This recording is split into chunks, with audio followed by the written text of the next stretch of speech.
Praise the lord. పరిశుద్ధ గ్రంథమైన Bible నుండి ఈరోజు ప్రశ్న: బోయజు ఎవరి వంశపు వాడు?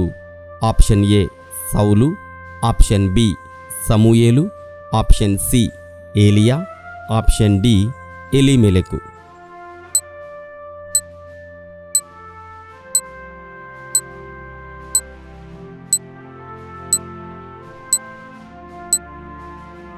సరి అయిన జవాబు ఎలీమెలెకు.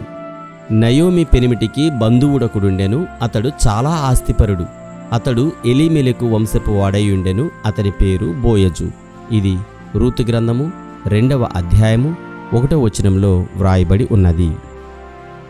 ఎవడైనను క్రైస్తవుడైనందుకు బాధ అనుభవించిన ఎడల అతడు సిగ్గుపడక ఆ పేరును బట్టియే దేవుని మహిమపరచవలెను. 1 పేతురు 4వ అధ్యాయము 16వ వచనం. Have a nice day.